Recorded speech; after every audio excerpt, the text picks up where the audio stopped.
வணக்கம். Hitech news TV செய்திகள். சென்னை பனகல் மாளிகை அருகில் பகுஜன் சமாஜ் கட்சி சார்பில் பாராளுமன்றத்தில் டாக்டர் B.R. அம்பேத்கர் பெயரை கூறியதற்கு பதிலாக கடவுளின் பெயரை கூறினால் மோட்சம் கிடைக்கும் என்று கூறிய அமித்ஷாவை கண்டித்து ஆர்ப்பாட்டம் நடைபெற்றது.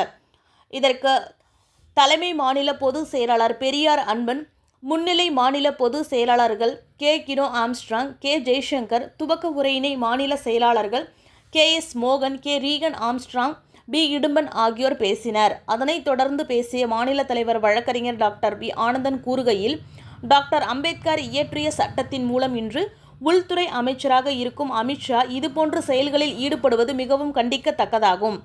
இந்திய அரசியலமைப்பு சட்டத்தை வடிவமைத்து கொடுத்தவர் டாக்டர் அம்பேத்கர். டாக்டர் அம்பேத்கரை தொட்டுவிட்டார்கள். இனி பிஜேபிக்கு அழிவு காலம் ஆரம்பம். 1956 ஆகஸ்ட் மாதம் கடவுள் எதுவும் இல்லை என்று கூறி புத்த மதத்தில் இணைந்தார் அம்பேத்கர்.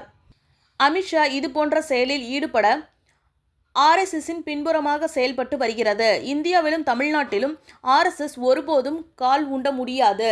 முக்கியமாக தமிழ்நாட்டில் எப்பொழுதும் நடக்காது என்று கூறினார். அவருடன் CN பூவேந்தன், மத்திய சென்னை மேற்கு மாவட்ட செயலாளர் SP நிர்மல், மத்திய சென்னை கிழக்கு மாவட்ட செயலாளர் ஜமால் முகமது, வடசென்னை மாவட்ட பொதுச் செயலாளர், திருவள்ளூர் மாவட்ட ஒருங்கிணைப்பாளர் விச்சூர் சங்கர், திருவள்ளூர் மாவட்ட அலுவலக செயலாளர் அம்பேத் ஆனந்த், அன்பு செழியன், திருவள்ளூர் மாவட்ட மத்திய மாவட்ட தலைவர் முகமது அப்பாஸ், திருவள்ளூர் மாவட்ட மேற்கு மாவட்ட தலைவர் மகளிர் அணி கல்பனா, PSTU மாநில அமைப்பாளர் அடைக்கலராஜ், PSTU சென்னை மண்டல அமைப்பாளர்கள் ஷாம் உட்பட நிர்வாகிகள், தொண்டர்கள் என திரளாக கண்டன ஆர்ப்பாட்டத்தில் சுமார் 500க்கும் மேற்பட்டோர் கலந்து கொண்டனர்.